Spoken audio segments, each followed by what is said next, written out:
আসসালামু আলাইকুম, শুভেচ্ছা, স্বাগতম। প্রিয় দর্শক, যুগান্তর পত্রিকায় খবরটা আসছে।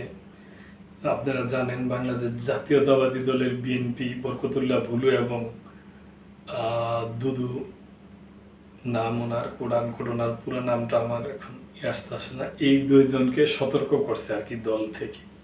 ওই ব্যাপারে সংবাদ, ভুলু ও দুদুকে সতর্ক করলো বিএনপির ভাইস চেয়ারম্যান বরকতুল্লাহ ভুলু ও শামসুজ্জামান দুদুকে লিখিতভাবে সতর্ক করেছে বিএনপি।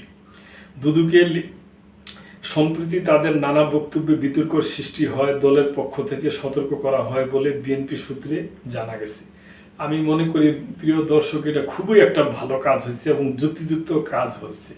তার কারণ আমরা দেখি যে দলের ভারপ্রাপ্ত চেয়ারম্যান তারেক রহমান সাহেব অনেক সুন্দর করে বক্তব্য দেয়।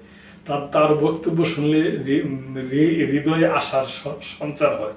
কিন্তু আমাদের দেশে যে নেতারা আছে, ওনারা এক একজন এক এক রকম বক্তব্য দেয়, এটা কাম্য না। তো এটা দল ভালো সিদ্ধান্ত নিয়েছে। প্রিয় দর্শক, বৃহস্পতিবার দলটির উপর থেকে দেওয়া এক চিঠিতে দলের এই দুই ভাইস চেয়ারম্যানকে সতর্ক করা হয়। চিঠিটি তাদের কাছে পৌঁছানো হয়েছে।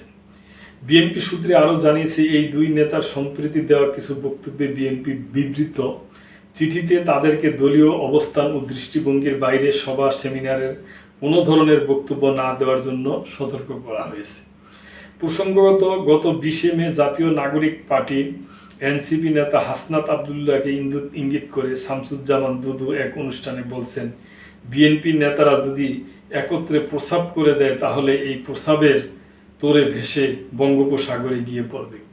কি দেখেন প্রিয় দর্শক, কিরকম কথা! এরকম উঁচু মানের একজন নেতা, ওনার থেকে কি এই ধরনের উক্তি বের হওয়া কি প্রযোজ্য? আপনারাই এটা বিবেচনা করেন প্রিয় দর্শক। সেমিনারে কোনো ধরনের বক্তব্য না দেওয়ার সতর্ক করেন। তার এই বক্তব্যকে ঘিরে সামাজিক যোগাযোগ মাধ্যমে ব্যাপক সমালোচনা হয়। দুদুর দেওয়া এই বক্তব্যের প্রতিক্রিয়া জানিয়ে এনসিপি নেতা সার্জিস আলম এছাড়াও এই বক্তব্য ঘিরে সামাজিক মাধ্যমে ব্যাপক ট্রোলের শিকার হন দুদু। এদিকে এর আগে এক বক্তব্যে ভুলু বলেছিলেন, শহীদ জিয়ার উত্তরসূরি হচ্ছেন তারেক রহমান। তার নামটি উচ্চারণ করতে হলে অজু করবেন। গত 25 ফেব্রুয়ারি বিকালে কুমিল্লা টাউন হল মাঠে কুমিল্লা মহানগর বিএনপির দ্বিবার্ষিক সম্মেলনে উদ্বোধকের বক্তব্যে তিনি এ মন্তব্য করছিলেন। এইটাও যথাযথ মন্তব্য হয় নাই। এমন বক্তব্যের কারণে সামাজিক মাধ্যমে তোপের মুখে পড়েন বিএনপির এই নেতা।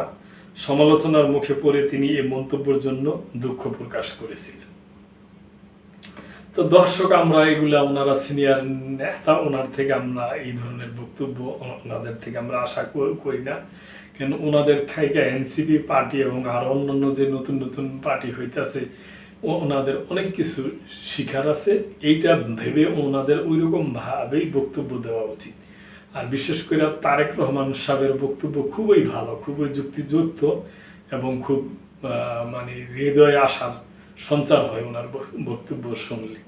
তো দর্শক, আপনাদের কিছু বলার থাকলে আপনারা অবশ্যই মন্তব্য করবেন, লাইক, কমেন্ট, শেয়ার করবেন, সাবস্ক্রাইব করে চ্যানেলটির পাশেই থাকবেন। আল্লাহ হাফেজ।